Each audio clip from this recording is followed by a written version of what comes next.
Hi, everyone. It is Jamie Jo right here at Mad Lit Musings, and I'm excited because we have Rachel Fordham with us today. Hey, Hey. Rachel. Hi, thanks for having me.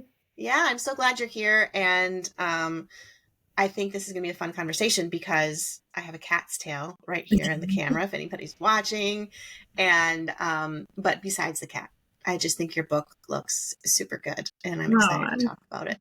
thank you.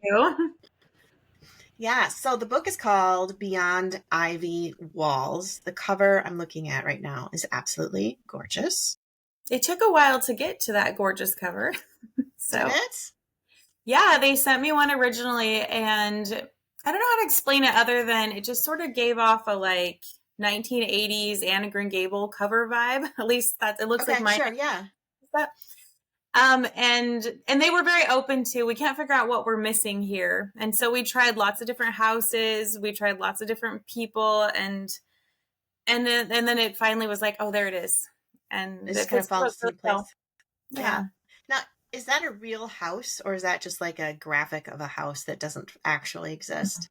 I believe it's a real house, but it's not a house that's actually in Monticello, Iowa. It's a gorgeous house, though. I'm Yeah, like, wow. Of course, my yes. brain goes to it's got to be filled with ghosts and creepy things. I feel like this house does have a lot of secrets, but none of them are ghosts. That's okay. That's okay. Yeah, So tell us. I mean, obviously, you can't tell us the secrets, but yeah. do tell us what the house, not the house. Excuse me. Tell us what the house is about. Tell us Okay. what the book's about. All right, I will. So this story is like reminiscent of Beauty and the Beast, but it's very lightly Beauty and the Beast. You won't read it and Okay. think it's a retelling, but it has a lot of that because we have Otis has just returned from kind of being exiled by his family because of how he looks, and he comes back when his family dies and Okay. inherits this beautiful property, but he wants to sell it and be done with it because it's full of bad memories, kind of trauma memories. And so he wants to get rid of it. But lo and behold, he discovers that on the property, there is a woman who's been living kind of squatting in one of his abandoned factories. And she's been there because her father was injured.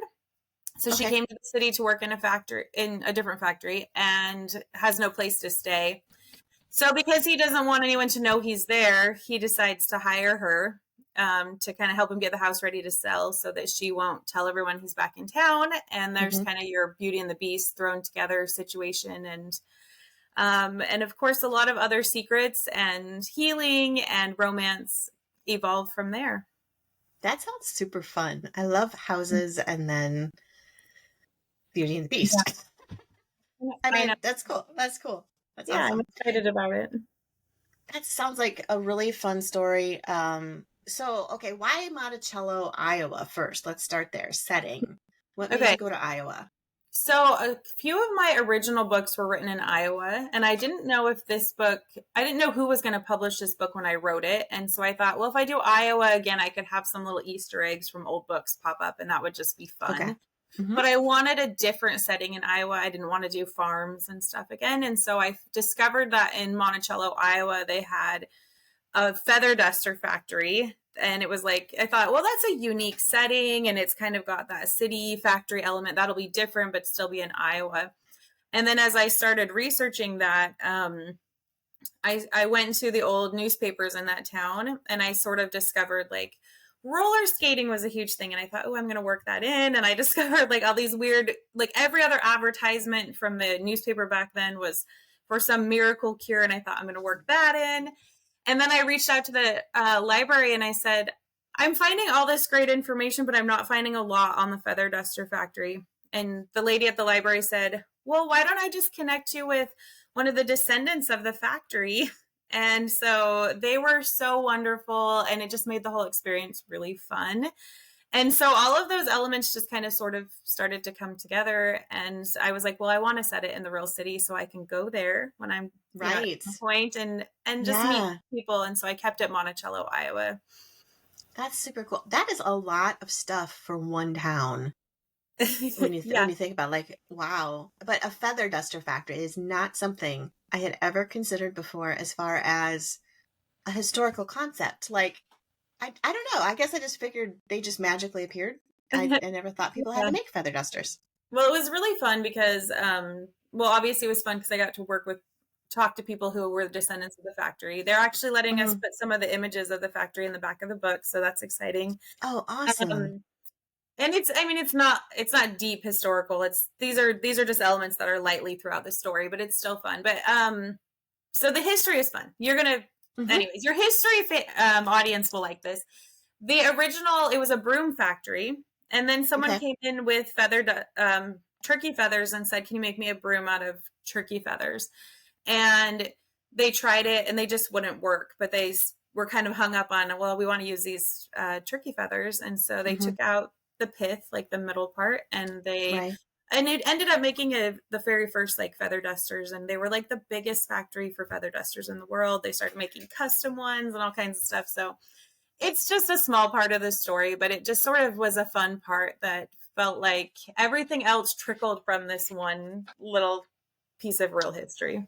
That's so cool. So this is actually where, I mean, not to get hung up on feather dusters, but this is where Right? they actually were like invented.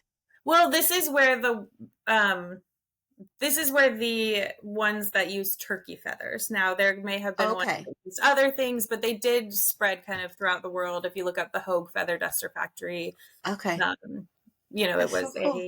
a really kind of fun piece of history. That is really cool. And it was Okay. a smelly, dirty work. So it was fun to throw her in that because even though you get this beautiful duster, she's like covered in turkey. Like she smells like a turkey. Like she's at a very low Yeah. point in her life when this story opens. So Gosh. Well, yeah. And hopefully she didn't have like a feather allergy because that would be bad too. would have been very bad. Maybe I should have worked that in. That would have really added another element there. You could have done feather allergies and then the medical ointments and Oh, yeah. um what do Right. I call them? Tinctures that they would have offered to Right. supply, which could have been like, 95% alcohol, which was I think, Exactly. so many of them. Right.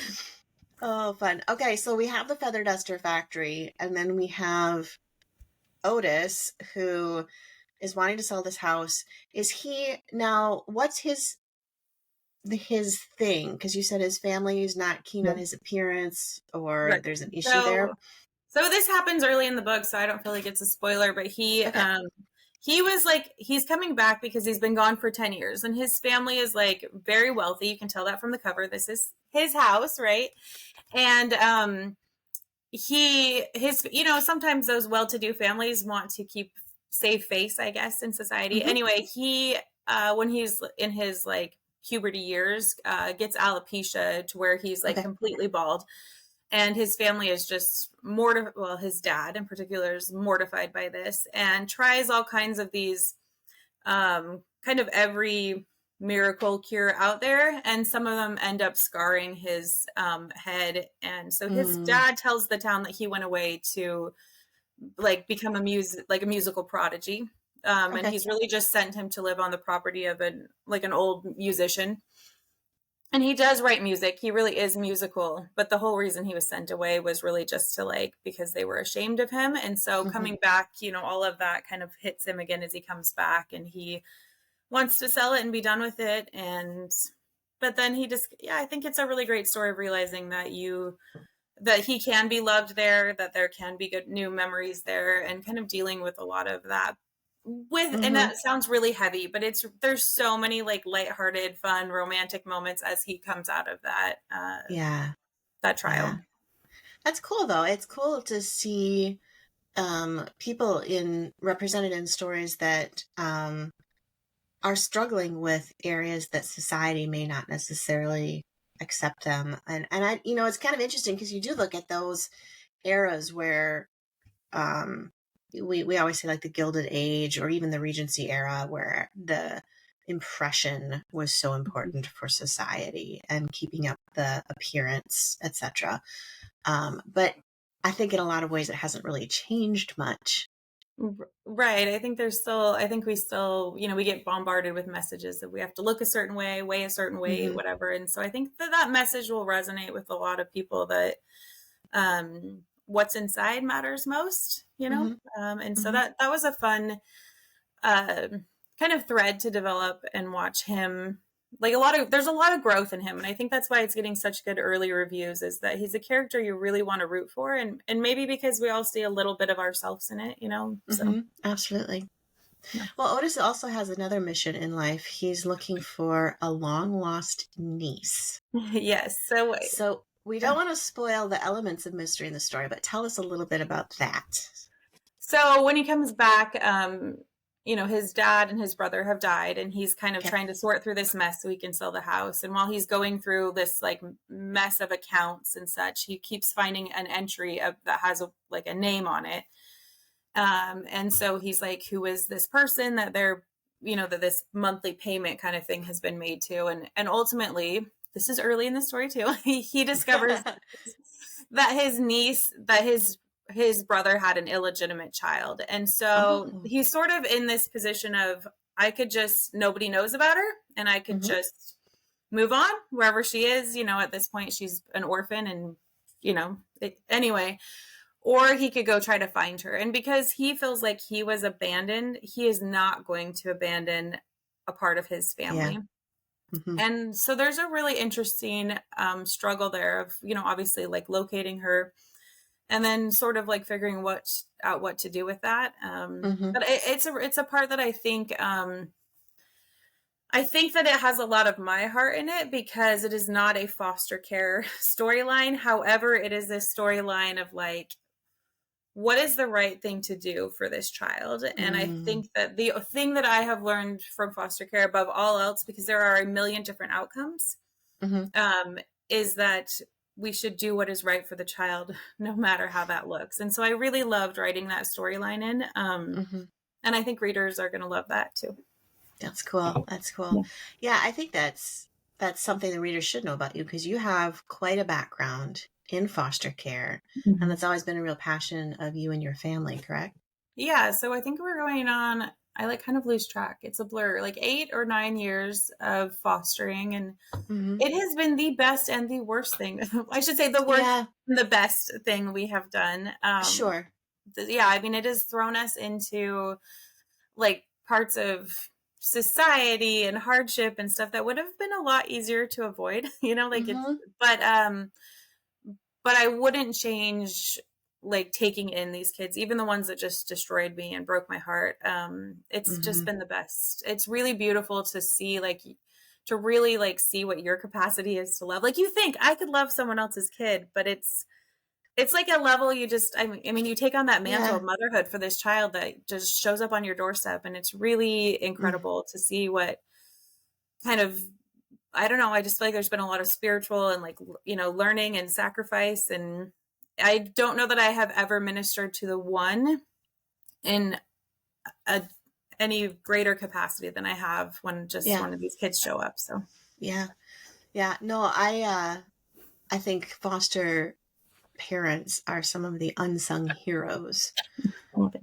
Really, when you think about it, because I was born into foster care. I was in foster care for just a couple of weeks, so I can't claim that I was a foster care child in the system, but I was placed in foster care before I was adopted. And you look at those people, and the only story that I remember from that is one that my mom told me, where the adoption agency mentioned that the foster family who had me from birth had a teenage son who I had and he had extremely bonded with each other. And so when they knew I was going for adoption. So it was one of those things, it's a very temporary placement, but it was one of those things where they said the teenager was having such a difficult time giving me up after having bonded. And just knowing that little story that pertains to my life makes me realize the bonds that you can develop with children who aren't of your own blood necessarily, and who need that love and nurture. Yeah. I love that story. We could go on and on about this topic, but that makes me think my first foster daughter, she was probably the one that wrecked my heart the most when she left. And probably one of the most heart-wrecking moments was when we had to drop her off at the state, moved her, and my son, I think he was 12, so he was basically a teenager. he was my oldest, and he just sobbed and sobbed, and it was just, I mean, he's not a kid who cries a lot, and Mm-hmm. it just broke my heart. At the same time, I think that it should have hurt him. Like, it would have been, I mean, it Right. was so really beautiful telling that, like, his heart was open to loving people. Mm-hmm. And we worked, you know, I mean, we worked through it. We all agree that we would have done it again, even knowing the outcome. But Mm-hmm. yeah, it's tough stuff. It's tough stuff, and I love that. I mean, I know we're talking about foster care now and not the Yeah. book, but honestly, it's a nice. I think it's great for readers to know to the heart of the author, Right. because we can sit and talk about books for hours, Mhm. and you can find a lot of that information out there. But to know who you are and where you come from, and your background brings an extra layer of validity to a story like this one, where you have somebody who's been rejected in a lot of ways Mhm. and doesn't want to see that happen again and becomes that fostering influence on his niece. Or hopefully, if he can find her, which we don't know, happens. Maybe Right. it doesn't, but It's a happily ever after story, not a tragedy. oh, yay! Like, So that's good.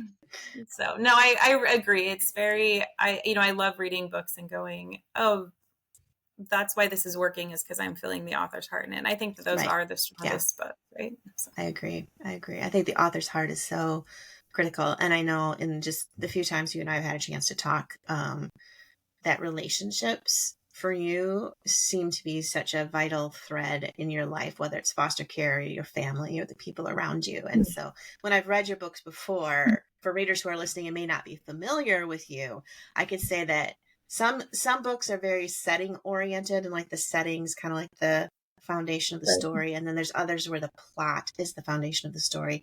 But I think with your stories, correct me if I'm wrong, it's really the relationships of the people that is Yeah. the story. I would agree because, like, for a while, I don't think I knew that about myself, but my books had all been taking place in the same era. So I thought, oh, I'm a late 1800s author. Like, that's Mm, what I can write. And then hmm for my last book that came out, The Letter Tree, my publisher asked if I'd put it in the 1920s. And I did, and I really didn't have trouble writing it other than having to do a little bit more research. And I think it's because it wasn't the era after all. It was characters. No, And characters have heart in every era, right? So, they do. They do. It doesn't really matter where you plop them. right? Yeah, I'm like, oh, now I feel brave enough. I could write in any era. Yeah, yeah. Well, and I think that's true with character driven stories, though, is because you're really following the characters and the era or the setting, the house, the castle, whatever it is, becomes kind of the backdrop for the stage, Hmm. versus something that's really integral to the plot. And that's what's really Absolutely. neat with your books. So, Well, thank you. so yes. So this one is in 1903. So you kind of went right between you the late 1800s and you're not 1920 with this one. So it was actually originally like a late 1800s, and then Oh, was my it? my current publisher said, "Is there any way you can move it into the 1900s, since we've sort of said that you're a 1900s author currently?" That's sort of Hmm. currently what I am, I guess. And it wasn't too hard. The only part that was sad to me to change, which most of it was great, it fit great, Yeah. was it was very fun to write because I did write some skating scenes into this book, Oh, and it was fun. fun to write them in the late 1800s because I think that it would have challenged readers more because it was huge in the late 1800s, but I think in Okay. people's mind it's a 1900s thing, and I loved that if people felt challenged by that, they could look it up and it was real.